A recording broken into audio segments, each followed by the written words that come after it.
buenas noches con todos y con todas las que nos están viendo en vivo esta noche. Mi nombre es Darío Rodríguez. Yo, por invitación de Enfoque Derecho, que es un portal al cual quiero mucho porque yo mismo formé parte hace algunos años, me han invitado cordialmente a moderar esta conversación. Y muchas gracias también a los panelistas, quienes amablemente han aceptado compartir sus ideas con nosotros esta noche. Tenemos por un lado a Gilberto Mendoza del Maestro. Él es abogado por la PUC, magíster con mención en Derecho Constitucional y Derechos Humanos por la Universidad Nacional Mayor de San Marcos, profesor de la Facultad de Derecho de la PUC. También tenemos a Walter Vázquez Rebasta, abogado y magíster en investigación jurídica por la PUC, profesor de la Facultad de Derecho de la misma universidad y asociado senior en Filippi Pietro Carroza Ferrero de U y Uri Abogados. Y finalmente a Sofía Belén Vegaso Neira, quien cuenta con estudios de Derecho Civil Patrimonial, Arbitraje y Mediación en la Università degli Studi di Genova en Italia y es adjunta de docencia en la Facultad de Derecho de la PUC. Asimismo es investigadora del Observatorio Inmobiliario Mercantil. Voy a pasar brevemente a explicar el formato del evento.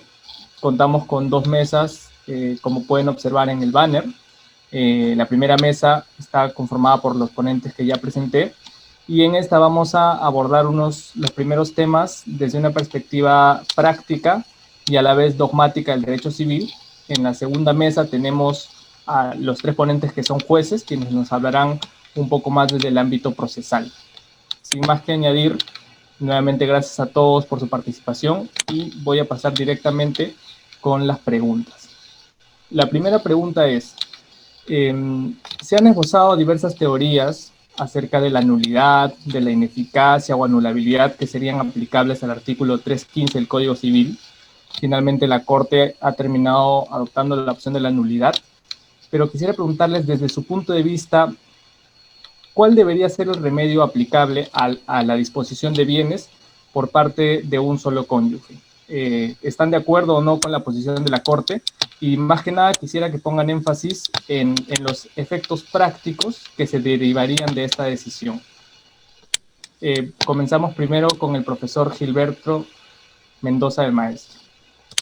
Gracias, querido Darío. Una pregunta, ¿cuánto tiempo tengo? Sí, son 5 minutos, entre 5 a 6 minutos. Ya, perfecto. Bueno, gracias Cristina, gracias Darío, gracias Daniel por la invitación. Es un gusto compartir con dos queridos amigos, Walter y Sofi, como se llama esta mesa. Y me voy a permitir mencionar algunas cositas que seguramente ellos también profundizarán propiamente en sus intervenciones. A ver,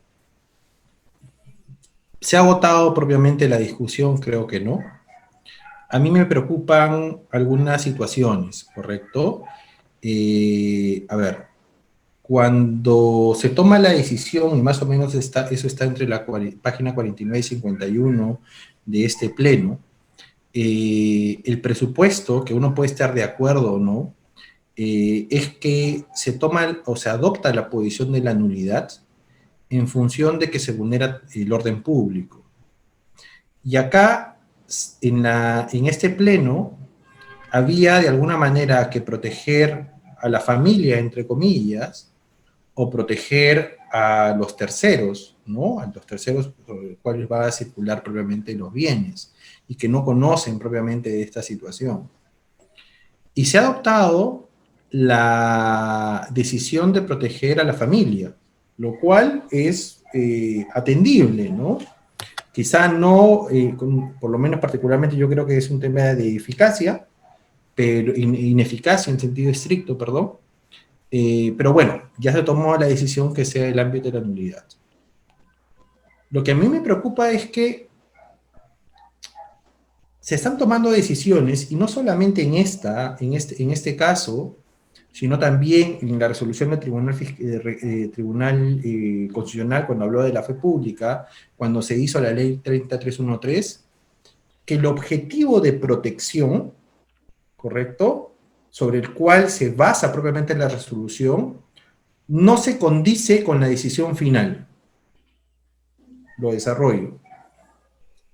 Si mi decisión es ir a proteger a la familia, y sanciono con nulidad ello, existe la posibilidad que la persona que está recibiendo el bien y que puede enterarse de que hay un problema, lo pueda volver a vender. Y la resolución dice claramente, bueno, si lo vuelve a vender, fe pública registral. Si fuese un supuesto de ineficacia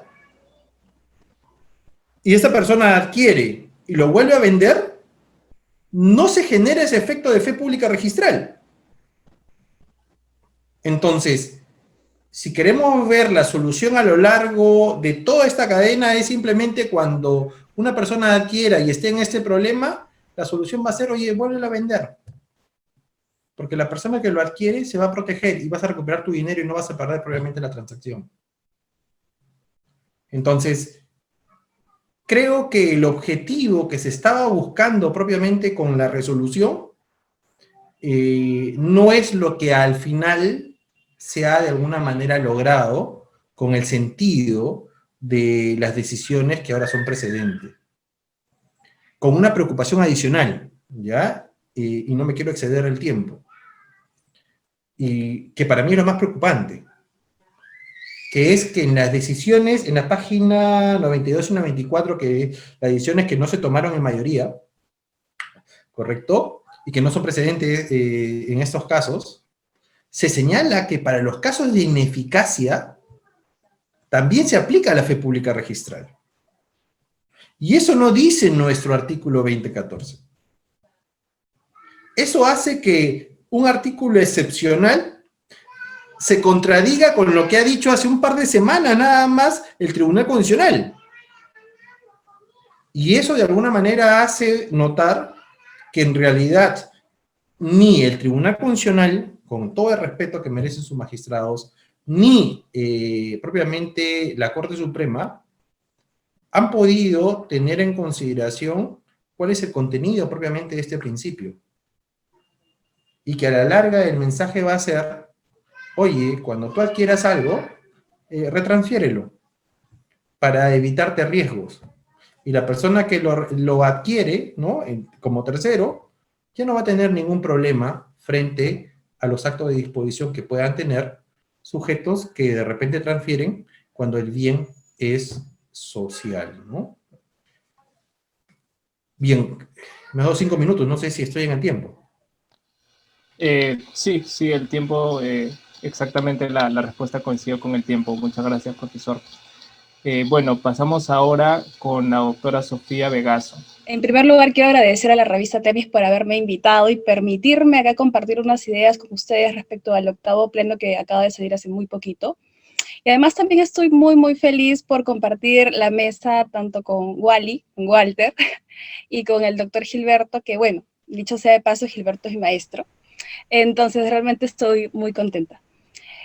A ver, voy a esquematizar un poquito cómo es que se inició este pleno, el caso respecto al por el cual se inició. Tenemos una sociedad conyugal, en este caso la esposa es quien transfiere un bien a una persona A y A se lo transfiere de nuevo a otra persona. El bien no está inscrito. Este es el caso que da raíz o es el origen del pleno, ¿sí? En el pleno se ha discutido y se ha explayado, en algunos casos un poco más, en algunos casos muy poco, en relación a las diversas salidas, a los diversos remedios que podrían aplicarse en el caso de la disposición de un bien que es parte de una sociedad conyugal. En el caso de la nulidad, por ejemplo, se señaló que en este caso sería nulo porque hay una falta de manifestación de la voluntad. Considero, y creo que acertó en este caso el pleno en señalar que no era un tema de falta de manifestación de voluntad, porque claramente hay una manifestación de voluntad. Si bien no es la correcta, sí hay una manifestación de voluntad. El tema de lo que si es correcto o no es correcto no es un tema de la ineficacia estructural, no es un tema, un problema del contrato a nivel estructural, sino ya es un tema de la legitimidad per se. Sí, yo comparto en este caso sí lo que ha señalado el profesor Gilberto en relación que estamos frente a falta de legitimidad para obrar y en consecuencia estaríamos frente a una ineficacia, con una inoponibilidad de por medio. Luego también señalan esto que sea nulo por el objeto jurídicamente imposible. Y bueno, entiendo que acá hay algunos chicos que están llevando también, puede ser privado, privado 2, privado 1, quizás no tenemos el concepto totalmente claro y por eso me voy a permitir explicarlo un poquito. Cuando estamos frente a un objeto jurídicamente imposible, implica que el objeto va a estar fuera del comercio. Otros también señalan que en algunos casos lo que se quiere realizar no se va a condecir con el contrato, ¿no? Por ejemplo, quiero hipotecar un bien mueble. No lo puedo hacer de esa manera, tendría que irme por una garantía mobiliaria. Entonces, en este caso, ¿qué sucede? En el caso en concreto era una casa, si mal no recuerdo, creo que estaba en Huánuco, o en Huancavelica. El bien es una casa, un bien inmueble, es parte del comercio, no hay problema. En segundo lugar, al tener la calidad de bien ajeno, que en puridad es lo que estaría realizando la esposa o este cónyuge que le ha faltado la aceptación de la contraparte para poder transferir el bien, entonces estamos en la venta de bien ajeno. Con lo que sí es posible en nuestro ordenamiento sí acepta los contratos respecto a los cuales tienen como objeto un bien ajeno, ¿sí? Por ende, en este caso, habría sido una jalada de pelos si hubiéramos considerado que es nulo el negocio jurídico, en este caso este contrato, por un defecto en el objeto. Luego, que atenta contra normas de orden público. Acá lo que va a primar es el interés familiar y el interés, esta igualdad entre el hombre y la mujer. Dicen, bueno, vamos a acogernos en base al artículo 4 de la Constitución Política del Perú que protege a la familia. Por eso vamos a señalar que esta norma, el 315, es una norma de orden público. Particularmente no considero que sea una norma de orden público. Creo que lo que protege la norma, el 315, es este traslado del bien, esta eficacia del bien. Es más, o sea, la norma está para proteger el interés de la sociedad conyugal. No es un interés público, por decirlo así, y el señalar que hay un interés de la familia, de la igualdad del hombre y de la mujer, y porque está en la Constitución Política del Perú, bueno, todo nuestro ordenamiento se basa en la Constitución Política del Perú, ¿no? Todo va a estar de alguna manera protegido en la Constitución Política del Perú. Entonces, creo que el argumento por el cual se señala que el 315 es una norma de orden público no es la correcta.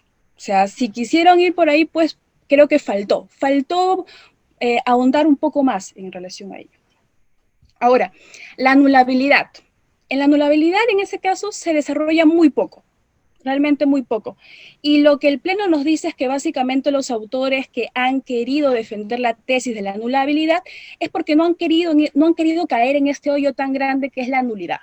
Porque básicamente si aplicamos nulidad de rajatabla, entonces ninguna cláusula del contrato va a tener vida, ¿sí? Pero yo me estuve poniendo a pensar y yo creo que la anulabilidad sí es posible. ¿En qué caso? En el caso, por ejemplo, que uno de los partícipes de la sociedad conyugal se haya hecho pasar como soltero, haya engañado a la contraparte y el engaño haya sido de tal magnitud que sin este no se hubiera llegado a celebrar el negocio jurídico. Creo que ahí el remedio, lo que se ha aplicado es el dolo y por ende el remedio en ese caso sería la anulabilidad. Pero en ese caso en concreto, ¿sí? Solamente cuando estamos frente a este tipo de vicios en la manifestación de voluntad. Y luego pasan a la ineficacia. La ineficacia, que es falta de legitimación, considero que el 1315, reitero, es lo que está regulando es este traslado, el darle efectos al traslado. Por eso es que eso se tiene que ver en el caso de la eficacia en sentido estricto. Eso sería todo por ahora. Gracias.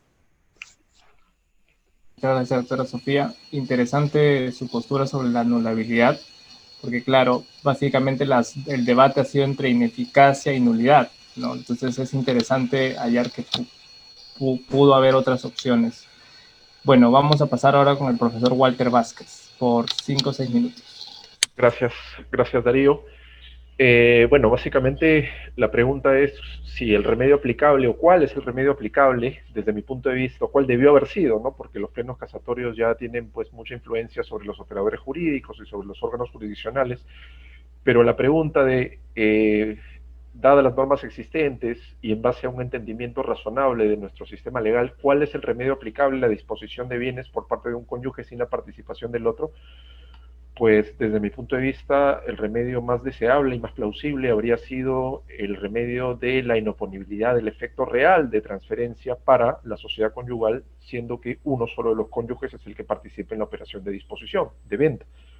Es decir, el efecto de transferencia de la propiedad al adquirente no le es oponible a la sociedad conyugal. De esta forma, la sociedad conyugal queda de alguna forma inmune, blindada, protegida, no se le sustrae nada, no pierde, no deja de ser la propietaria del bien materia de compraventa, ¿sí? Y desde el plano interpartes, es decir, comprador, vendedor, que es el cónyuge, entre comillas, que actuó unilateralmente, y el adquirente, pues el contrato tiene plenos efectos, es válido y eficaz, pero el efecto de transferencia de propiedad no le es oponible a la sociedad conyugal, quien continuará siendo la propietaria del bien, ¿no? Esto es lo que debió haber sido un poco el sentido, desde mi punto de vista, más razonable a la pregunta de cuál es el remedio aplicable. ¿Y por qué?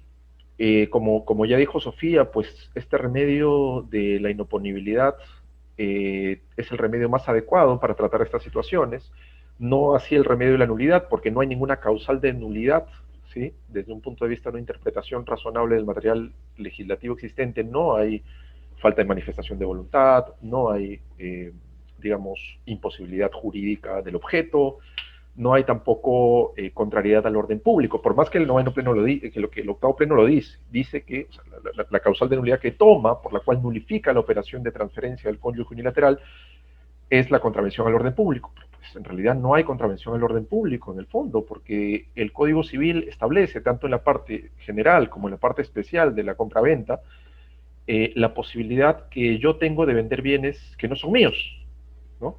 O sea, ese propósito o esa finalidad está amparada por la ley, ¿no? Es un propósito que no necesariamente es ilícito. Evidentemente, si fuera ilícito en el 100% de los casos, pues la ley lo habría considerado ilícito para todos los supuestos, ¿no? Pero la ley no lo considera ilícito porque determina que el propósito es en principio especulativo. Oye, yo vendo algo que no es mío con el propósito, pues, de adquirirlo bajo los medios permitidos por ley y posteriormente transferirlo al adquirente con quien yo me comprometí originalmente. Evidentemente, si yo me coludo con un adquirente para despojar ilícitamente de la propiedad no solo una sociedad conyugal, sino cualquier persona, ese contrato va a ser nulo. Pero no es la regla ante un acto de disposición de algo que no me pertenece. O sea, por eso la ley señala que se pueden vender bienes ajenos, tanto en el Estatuto General de los Contratos como en la compraventa. Yo considero, y lo he dicho anteriormente, que cuando hablamos de actos de la sociedad conyugal, en el cual solamente, actos de disposición hechos por uno solo los cónyuges, la solución de la nulidad implica, pues, matar moscas a cañonazos. ¿Por qué? Porque, o sea, si lo que se quiere es proteger a la familia, desde el punto de vista puramente empírico, bastaba acudir a los principios generales de los contratos, al principio de autonomía privada, al principio de relatividad de los contratos, a la falta de legitimidad y a la inoponibilidad como remedio jurídico aplicable. Con eso, aplicándolo correctamente, protegías a la sociedad conyugal, es decir, neutralizabas el título de adquisición del tercero, haciéndolo inoponible para la sociedad conyugal, le permitías a la sociedad conyugal, de ser el caso, interponer la acción reivindicatoria, si es que hubo desposesión, incluso le dabas un plus que no le da el plus de la nulidad, que es, le dabas al cónyuge preterido, el que no participó en la operación de disposición, la posibilidad de decidir, ¿sí?, si es que valida, ¿sí?, entre comillas, el acto de disposición unilateral por el cónyuge, o si es que solicita judicialmente la declaración de inoponibilidad. O sea, le das la posibilidad de seguir adelante con la operación que efectuó unilateralmente el cónyuge, o le das la posibilidad de desconocer la operación y eventualmente recuperar la posesión del bien materia de compraventa. Le das una chance. Esa chance no la tiene bajo la teoría de la nulidad o bajo la aplicación del octavo pleno, porque si el contrato es nulo, por más que todas las partes quieran y lo manifiesten expresamente, no pueden confirmarlo, no pueden convalidarlo. Tendrían que celebrar un nuevo contrato, ¿no? El contrato nulo no se puede ratificar, no se puede traer a la vida. Entonces le quitas una chance a quien buscas proteger, que era el cónyuge que no participó en la operación. Entonces, es claramente matar una mosca con un cañonazo, ¿no? No solamente la teoría de la inoponibilidad le daba la misma protección al cónyuge preterido, sino que le daba una chance comercial más de seguir adelante con la operación, si es que era lo que razonablemente le convenía, ¿no? Muchas gracias, profesor Walter. Ahora vamos a pasar con la segunda pregunta, que es relacionado con un poco con lo que el profesor Gilberto ya comentaba, ¿no? El tema registral. Finalmente, el uso del registro de alguna u otra forma puede hacer que los fines que buscaba el Pleno no se consigan, ¿no? Entonces, la segunda pregunta relacionada a ese tema es, ¿esta decisión que ha adoptado el Pleno tiene algún impacto en la seguridad que ofrecen los registros o en la fe pública registral de los contratantes? Vamos con el profesor Gilberto por 5 o 6 minutos. Voy a responderla ya no tocando propiamente el tema de la fe pública como institución, sino la publicidad propiamente en general.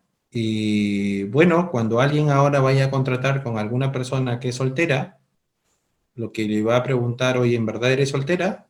Le va a decir que sí. Bueno, no te creo.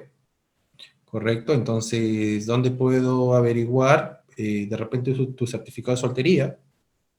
Y si te lo entregan, el certificado de soltería de todas maneras no hay propiamente no es constitutivo, entonces no nos brinda una seguridad plena. Evidentemente los efectos propiamente de registro, a ver, para ser claro, hay un tema de interconexión, ya cada vez más la información que sale en la RENIEC corresponde propiamente con el estatus propiamente de las personas, con lo cual tampoco es un drama, ¿no? O sea, no es un drama a nivel general en el cual yo soy casado y mi DNI va a decir soltero, ¿no? O sea, ya dice casado. Y en algún momento estando casado decía soltero, ¿correcto? Entonces, pero en la mayoría de los casos, normalmente, cuando uno va a la municipalidad y contrae matrimonio, inmediatamente hay un tema de conexión probablemente con RENIEC, con lo cual tampoco creo que sea un drama total, ¿no? Pero que sí va a causar cierta... va a aumentar la desconfianza probablemente en la contratación, sobre todo cuando son personas que no se conocen, y que también puede de alguna manera esto perjudicar en el sentido de, también puede haber una pareja que trate de aprovecharse de la situación, es decir, ya, tú sales como soltero, no te preocupes, no hago nada, ¿correcto? Yo agarro, le vendo a Walter, e inmediatamente, horas después, sale la esposa y le dice, oye, por si acaso ese bien también era mío, ¿no? Y se inicia el drama propiamente para los compradores.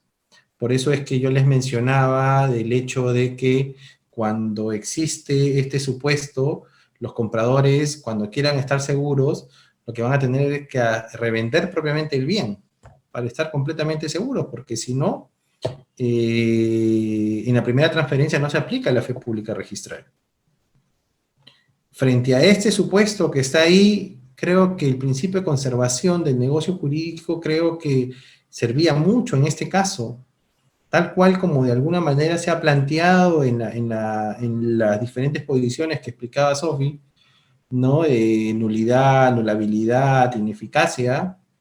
Hay un principio que dice de que los negocios, correcto, debe privilegiarse o tenderse a su validez propiamente.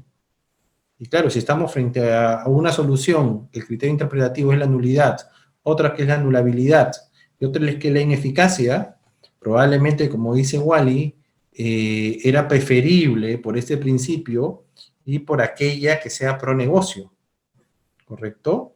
Ojo, no solamente pro negocio que perjudicara a la persona, a la sociedad conyugal, porque este pro negocio hacía que el cónyuge tenga que ratificar el negocio y que no haya la posibilidad de que sea frente a una retransferencia se le deje sin efecto o se le perjudique propiamente al cónyuge que no aparece ahí.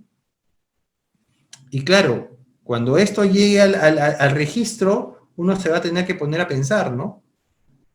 El tema de legitimación, realmente legitimación subjetiva, ¿Es el mismo luego de estas decisiones? Probablemente no, porque cuando se emita la publicidad de que un asiento le pertenece a alguien que en realidad forma parte de una sociedad conyugal, estaría dando el registro más un ámbito de legitimación aparente que un ámbito de legitimación causal. Y la función del registro es justamente basarse en una legitimación causal, a efectos del tracto. Entonces, si tu pregunta, Darío, es, ¿tiene efectos registrales? Por las tecnologías, probablemente no es un drama. Pero dado que existen muchos casos en los cuales hay esta falta de conexión entre lo que dice el registro y el estatus personal, probablemente sí hay muchos casos en los cuales van a haber algunos problemas. Un tema final, ¿no? En esta parte es, yo me ponía a pensar, ¿no? Y claro, me pongo a pensar en la familia. En registros pasa algo muy interesante. Hay veces que se inscriben personas como si estuvieran casadas, pero en realidad son solteras, el supuesto inverso. Y esto se da a propósito de los casos de COFOPRI. Y le soy sincero que lo estoy repensando, ¿ya? Para ver hasta qué punto este precedente o estos casos de alguna manera también pueden tener incidencia en esos supuestos que son inversos. Pero a la larga creo que sí ha sido mediado, probablemente no en gran forma, pero sí hay una afectación respecto al análisis de título que se va a hacer. Cada vez que exista una persona que sea soltera, probablemente se van a requerir un mayor análisis para descartar el hecho de que haya contraído matrimonio, ¿no? Eso sería todo. Muchísimas gracias, profesor Gilberto. Vamos con Sofía, doctora Sofía. Gracias, Darío. Me quedé pensando en lo último que señaló el profesor Gilberto, que, bueno, escapaba de lo que yo sabía, pero que de hecho es muy interesante y habrá que revisarlo, ¿no? Que es el sentido contrario. A ver, también creo que lo que escuché en relación a los costos de transacción, con este tema justamente de disponer un bien de la sociedad conyugal, se van a elevar los costos de transacción a un nivel gigante. ¿Por qué gigante? Porque básicamente, ¿cómo una persona me va a asegurar que es completamente soltera? O sea, es verdad, nos ha dejado en un plano bien complejo. Y en relación a lo que es registros públicos, pues se va a dar una tutela al tercero que tiene la fe pública registral, pero ojo que el tercero del 2014, o sea, no es cualquier tercero, o sea, vuelvo a recordar esto, o sea, tenemos a una sociedad conyugal que está conformada por A y B, tengo a B, dispone del bien que es parte de la sociedad conyugal, la sociedad de gananciales, se lo pasa a C, se lo transfiere a C. Pero como bien dijo el profesor Gilberto, para que pueda ser velado el interés de C, lo que va a hacer C, que es transferir el bien a otra parte. Se lo va a transferir a D. La primera transacción sería nula, conforme ya lo indicó el Pleno, y la segunda sería ineficaz. Pero si se cumple que la titularidad de cada uno de ellos está registrado, si se ha dado a título oneroso, si la causal de nulidad no se ha dejado constancia de ello en los registros públicos, pues bien, el tercero va a ser protegido. Eso es por un lado. Pero por otro lado, si yo solamente me quedo en el C, ¿sí? B le transfirió a C este bien que es parte de la sociedad conyugal. ¿Qué hacemos con el C que tiene buena fe? Si el contrato es nulo, entonces ni siquiera me voy a poder amparar en el 2022. Yo digo, ya, hay que inscribir este bien. No lo voy a poder hacer. No voy a poder ni siquiera ampararme en el 2022. De hecho, gracias a Dios, también el Pleno no señaló que estábamos frente a un objeto jurídicamente imposible, porque si no el 1135 y el 1136 se nos hubiera caído. Entonces, Básicamente yo considero eso, ¿no? Considero que a la fecha esta persona que adquiere el bien de B, que es parte de la sociedad conyugal, un bien que también es parte del patrimonio autónomo, que es la sociedad conyugal, pues se va a ver completamente desprotegido. Habrá que idearnos cómo vamos a protegerlo. Habrá que ver otro contrato, diferentes fórmulas podrían aplicarse ahí. Pero básicamente considero eso, ¿no? Considero que respecto a la aplicación del 2014, este tercero de buena fe sí va a ser protegido, pero considero que este C, respecto del cual va a recibir el bien de esa sociedad conyugal, pues no está protegido, lamentablemente. Sería todo, Darío. Muchas gracias, doctora Sofía. Vamos ahora con el profesor Walter Vázquez. Bueno, definitivamente hay dos temas muy importantes respecto a la protección registral, ¿no? Y el octavo pleno es claro en decir voy a proteger al tercero, que en el fondo es un subadquirente, que cumple con los requisitos desde el punto de vista del pleno del artículo 2014 del Código Civil, y, entre comillas, voy a desproteger al adquirente que contrató o que tiene como contraparte contractual al cónyuge que unilateralmente dispone porque este contrato es nulo. Iré paso a paso.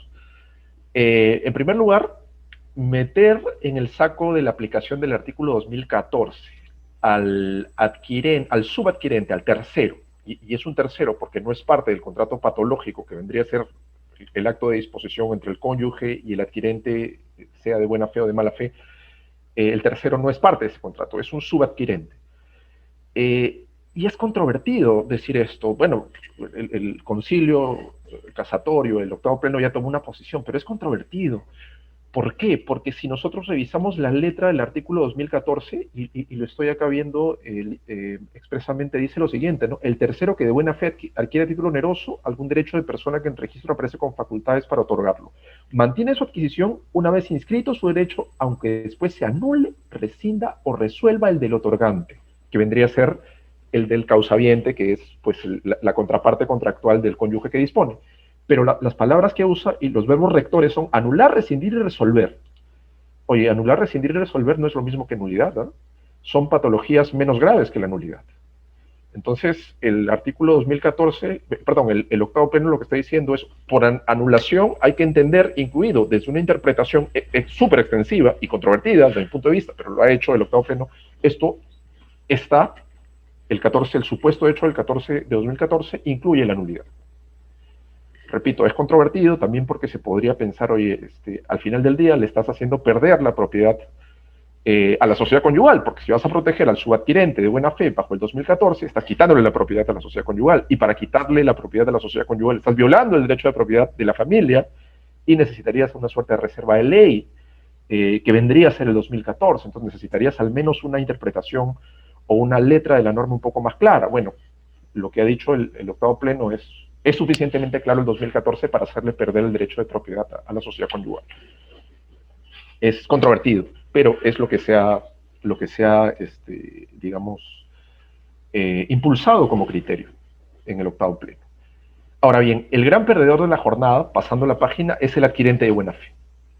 Es como si a ti te nominaran pues a 10 de tus películas para el Oscar y no ganas ninguna. ¿Cómo quedas? Como el gran perdedor de la jornada. ¿Y por qué es el gran perdedor de la jornada? Hace un rato Sofía mencionaba la frase drama total. La posición del tercero, el adquirente de buena fe, no el tercero, es un drama total.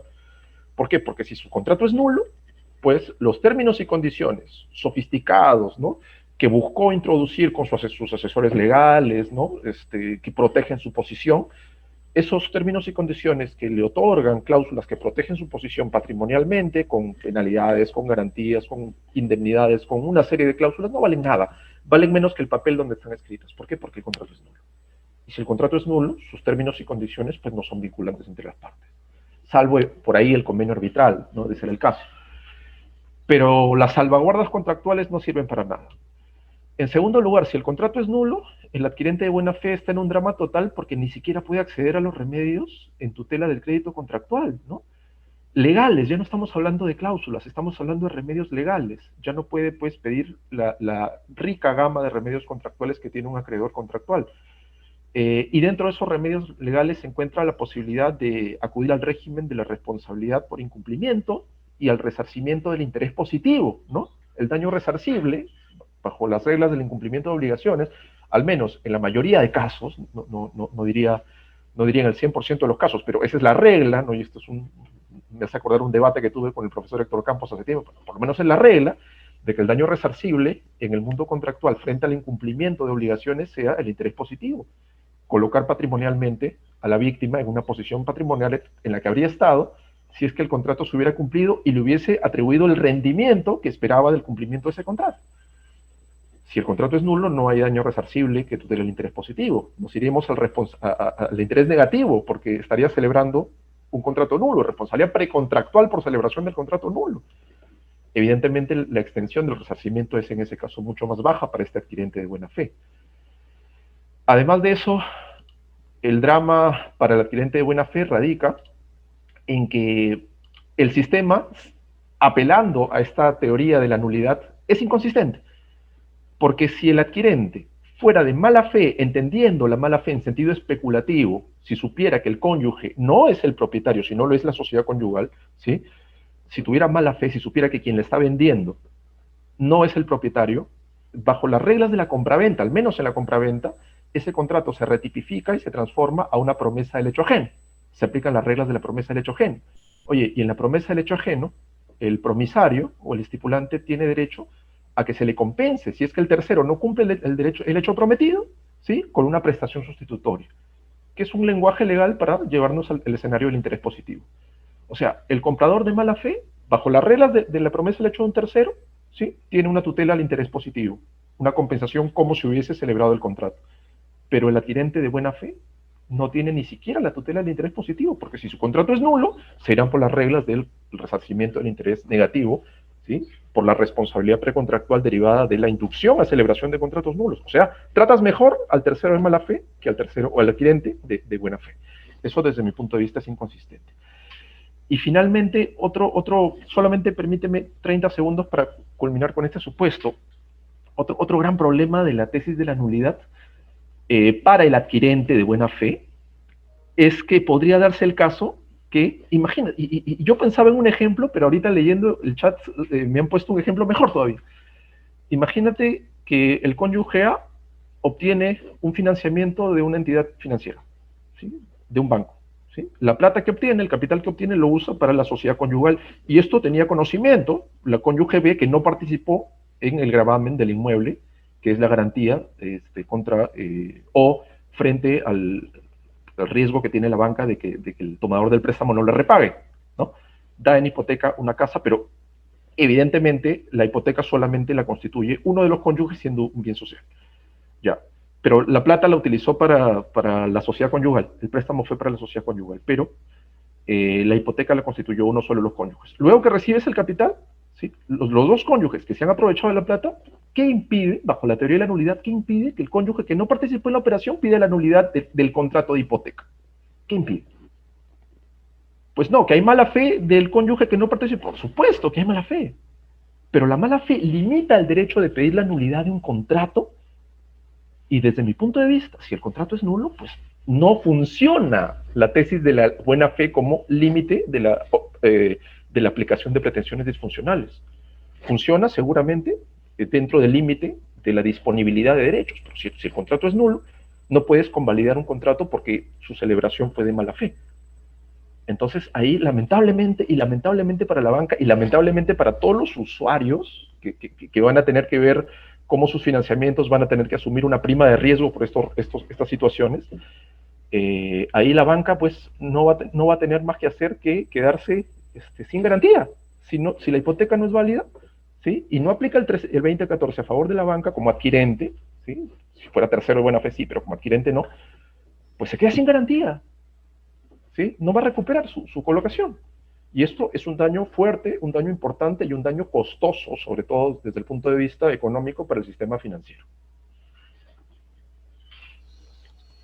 Muchas gracias, profesor. Muy interesante su respuesta porque nos permite ver que hay muchos más ámbitos desde los cuales puede analizarse el tema, ¿no? Nada más recordarles a los asistentes que pueden escribir sus preguntas a través del chat. Si es que desean, pueden dirigirlas directamente a uno de los ponentes, o si no, dejarla y que decidan ellos, en base a su criterio, quién desea responder. Bueno, vamos con la tercera pregunta, que era un poco ya de lo que adelantaba el profesor Walter, ¿no? Vámonos a la técnica contractual. Los agentes económicos que desde ahora deseen comprar bienes a personas naturales, ¿qué medida de precaución podrían tomar? ¿Qué medida de seguridad para tratar de que no se declaren nulos sus contratos, o en todo caso de mitigar el riesgo de que sea así, ¿no? Quisiera que ahonden en la praxis contractual para mitigar riesgos a raíz de este pleno. Le doy el pase al profesor Gilberto Mendoza. Gracias, Darío. Bueno, cuando alguien declare que es soltero, van a tener que pedir el certificado de soltería, ¿no? Para de alguna manera que este sea un cobertor no siempre fidedigno de que realmente esta persona es soltera y no casada. Probablemente sea un requisito adicional que se solicita al momento de celebrar los contratos. ¿Qué otros elementos cuando se haga una investigación para adquirir bienes es buscar exhaustivamente en todos los espacios en los cuales hay acceso, no solamente RENIEC, sino también municipalidades, y eso es mucho más complejo, para determinar si esta persona tiene la condición de la que dice al momento de celebrar el contrato. Y claro, cuando uno agota todas estas opciones, creo que al final los compradores tampoco van a tener seguridad plena, ¿no? Tampoco van a tener seguridad plena, con lo cual probablemente la tasa de interés suba, si es que se celebra con un banco, probablemente las garantías que se den aumenten, se diversifiquen, lo cual es un ámbito de costos, ¿no? Entonces, creo que no es un impacto positivo de alguna manera al mercado, sin ánimo de decir que no es importante proteger a la sociedad conyugal, ¿ah? Yo, tal cual como he manifestado al inicio, creo que había otra solución para proteger a la sociedad conyugal que la que no se ha tomado. Pero saben, a propósito de esta pregunta en el chat, correcto, que leyó Wally hace un momento de Carlos Cotera, es bastante interesante. ¿Saben por qué? Porque si llegamos a esa interpretación, los costos realmente sí van a subir, ¿no? En el ámbito hipotecario. Es decir, he podido, mientras Wally estaba comentando, porque no me acordaba, y decía, no puede ser, como de repente, sí, pues no, también se aplica para el ámbito de las hipotecas. Pero cuando uno hace lectura propiamente al pleno, creo que por lo menos en los considerandos, se da claramente una distinción entre lo que son los actos de disposición y los actos de gravamen, o los actos de disposición y los actos de administración. Y como es un tema puntual, para un caso puntual, que tampoco creo que el tema corresponda al caso propiamente, porque hay un tema de fallecimiento propiamente en el caso en concreto, ¿no? Y hay un tema de herencia ahí. Creo que por el precedente, tal cual como se ha adoptado, no se puede alegar actualmente de que se pueda aplicar para el ámbito hipotecario, ¿no? Es decir, cuando alguien vaya a pedir un préstamo y diga que el predio es individual, ¿correcto? Que no está casado, y luego cuando le den el préstamo, de alguna forma venga la esposa o el esposo y diga, no, eso es nulo, porque en realidad somos una sociedad conyugal, no creo que se pueda alegar el pleno como tal, ¿correcto? Para poder sustentar ello. Pero sí creo que se puede alegar, ¿correcto? Y no es vinculante, pero dado que por mayoría la Corte Suprema ha señalado que el criterio es proteger la familia y que los actos de disposición de alguna manera vulneran el orden público en función de la familia, si los actos de disposición normalmente se dice que son más que los actos de gravamen, con lo cual lo más también afecta a lo menos, ¿no? Entonces, no se le vaya a ocurrir a alguien a señalar y decir, mira, en el precedente se protege a la familia, acá también debería protegerse a la familia, ¿no? En función de, con los mismos argumentos.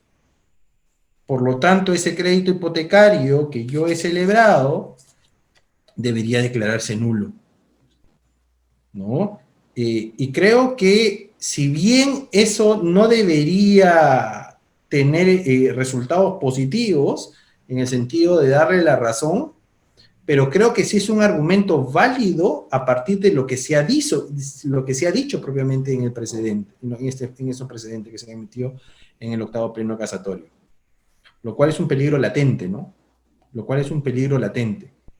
Porque en el momento que se acepte ello, inmediatamente los bancos o van a restringir el tema de los créditos, van a aumentar el ámbito de las tasas, y creo que ahí sí se produjera un efecto más nocivo del esperado. Finalmente, yo creo que este precedente se ha demorado mucho propiamente en salir. Los objetivos que buscaban no han sido de alguna manera cumplidos con las decisiones que se han tomado, lo cual es preocupante porque uno puede tomar una decisión correcta o incorrecta, o de repente que nosotros podamos acoger esa decisión o no, pero claro, no solamente es tomar la decisión, sino también implementarla.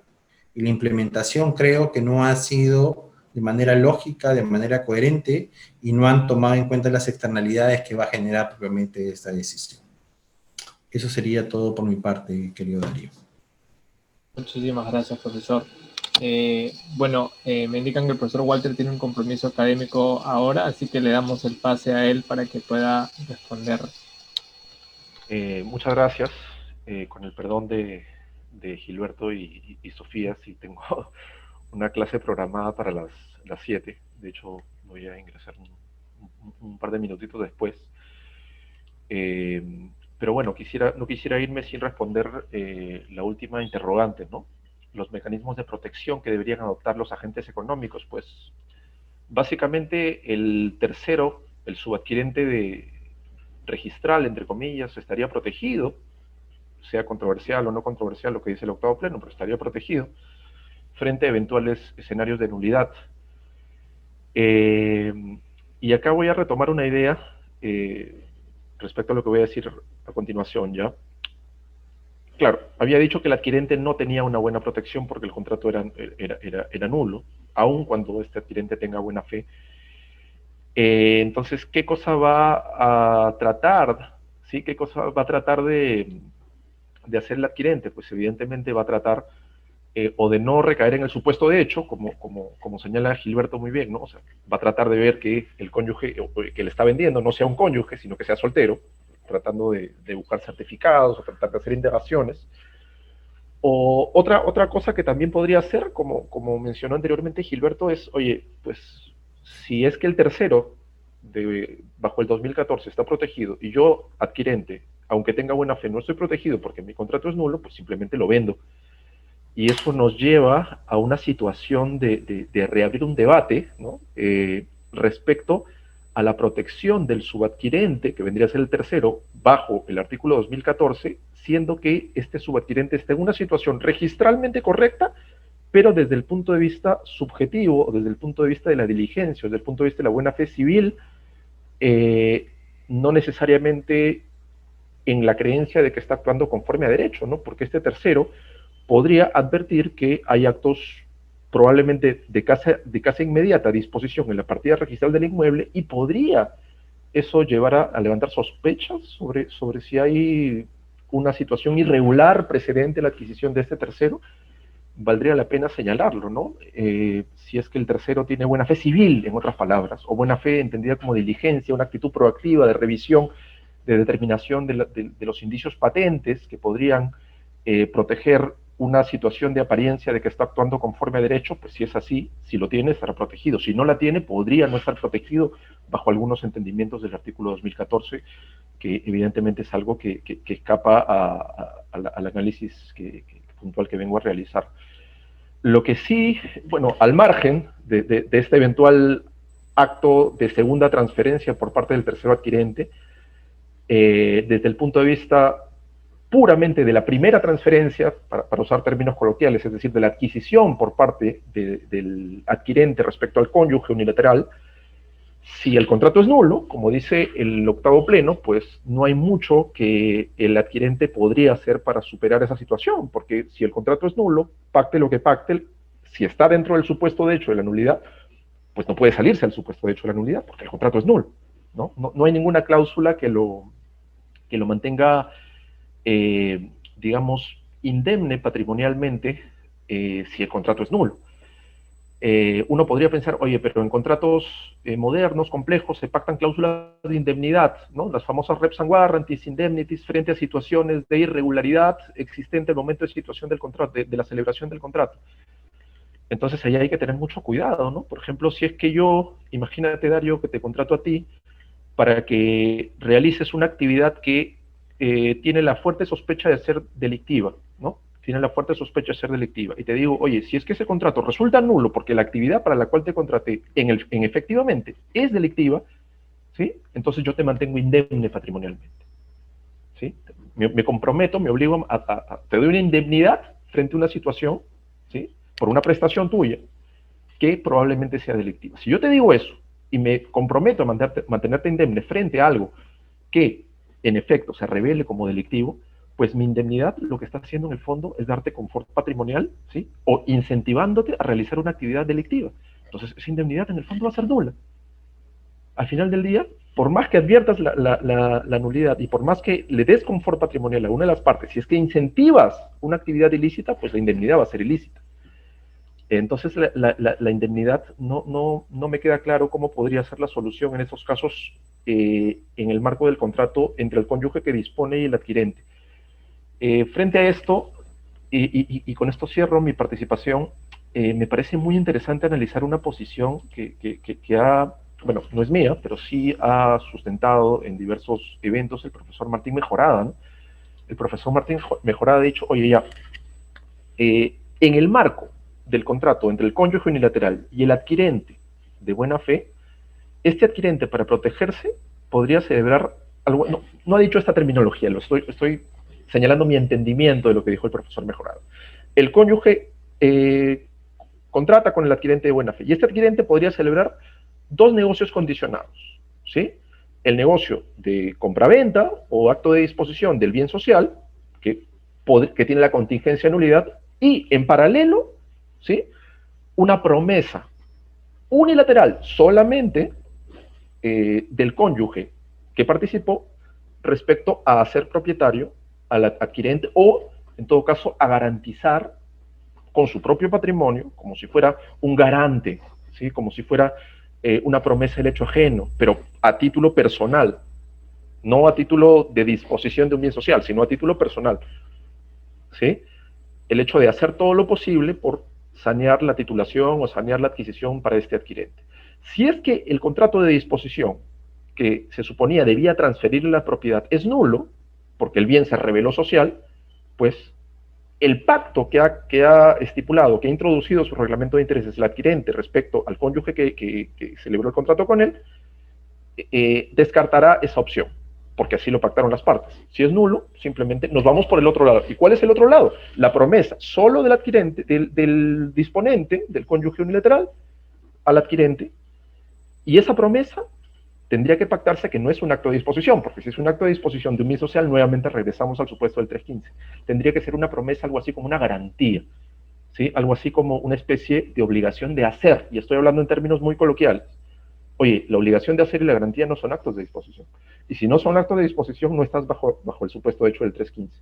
Y si no estás bajo el supuesto de hecho del 315, no es nulo, ¿sí? Al menos bajo a la luz del octavo pleno casatorio.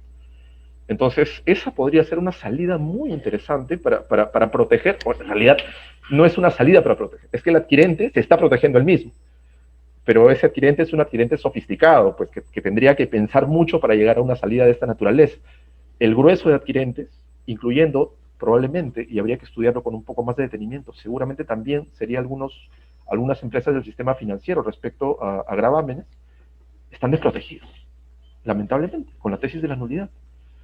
Entonces, una alternativa en la regulación contractual es la que menciono. Seguramente habrá más, seguramente habrá alternativas extracontractuales, como tratar de pedir todos los documentos que acrediten que el que me vende, el que dispone es soltero, ¿no?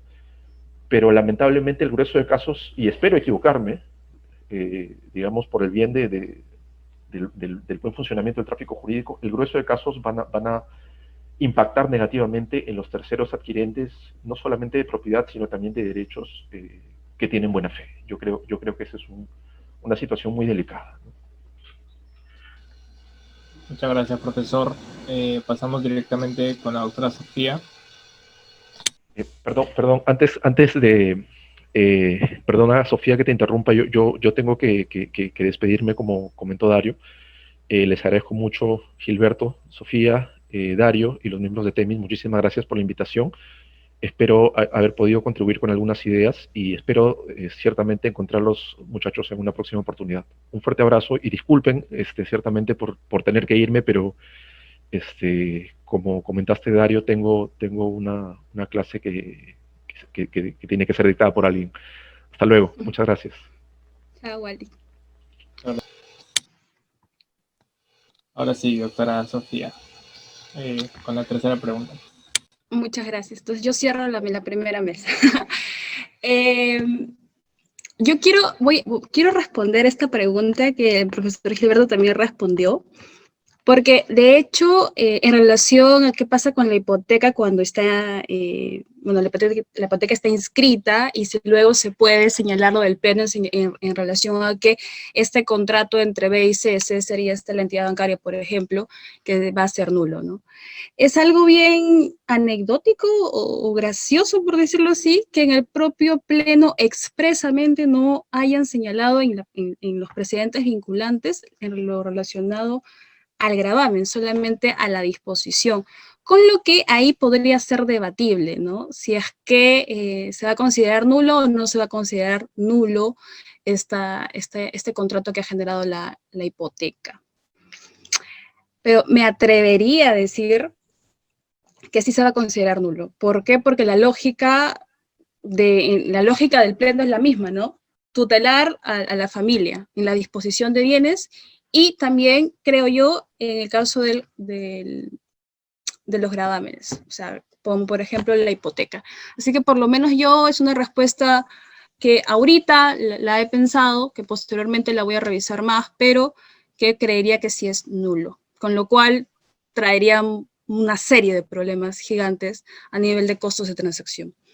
Bien, ahora, respecto a la pregunta que nos has traído hoy día, Darío, considero que me gustó mucho lo que dijo Walter en relación a hacer este contrato condicionado, pero, de hecho, el profesor Mejorada, porque yo también lo había oído ello, él señala que hay que insertar una cláusula, ¿no? Una cláusula que se va a activar si es que resulta que este cónyuge, pues, era casado, no era soltero, pero como cláusula en el contrato que ha sido declarado nulo, pues creo que no se va a activar. Creo que es mejor hacer un contrato de la obligación del hecho de un tercero. ¿Y la obligación del hecho de tercero de qué? O sea, este cónyuge tiene que, a título personal, como también decía Walter, señalar que va a hacer todo lo posible para que haya una transferencia del bien de la sociedad conyugal. Pero no solamente me quedo ahí, sino recordemos que el hecho de tercero lo que nos va a permitir, si este promitente no llega a realizar su acto con lo que se comprometió, pues entonces va a tener que indemnizar. Mal utilizada la palabra indemnizar, resarcimiento, digamos, ¿ok? Y obviamente ahí va a entrar todo lo que es el interés positivo, va a ingresar todo. Y para poder cuantificar ello, yo le agregaría a ese contrato una cláusula penal. Le agregaría una cláusula penal y de paso una cláusula arbitral para hacerlo más rápido. Pero ya la práctica nos irá presentando otras estrategias, ¿no? Por lo pronto consideraría que esa puede ser una salida, pero básicamente sí nos ha dejado a este C, yo le he puesto el nombre C ya, a este C como que desprotegido y habría que tener mucho cuidado en cómo vamos a protegerlo, ¿no? Eso sería todo. Muchas gracias, doctora Sofía. Bueno, básicamente la pregunta que nos hizo Carlos Cotera sobre la hipoteca ya ha sido respondida casi, o al menos abordada por todos. Simplemente, y para dar paso a la otra mesa, yo quisiera hacer algunas conclusiones. En primer lugar, que, como indicó el profesor Gilberto, el sentido o el objetivo que ha querido buscar el Pleno con declarar la nulidad parece que puede que no haya sido alcanzado al final, ¿no? Puede ser que se hayan provocado distorsiones en el mercado, complicaciones en la transacción que finalmente no hagan que no se cumpla con el objetivo que se ha buscado. Y también me quedo con una frase que indicó el profesor Walter, ¿no? Optar por la nulidad en este caso ha sido como matar una mosca con un cañonazo, ¿no? Sumado eso a los efectos de argumentación que ha tenido el Pleno. Bueno, eso es todo por la primera mesa. Nuevamente, muchísimas gracias a los ponentes. Sus ideas realmente han sido enriquecedoras y estoy seguro que al público que nos está viendo también les va a servir mucho. Muchas gracias.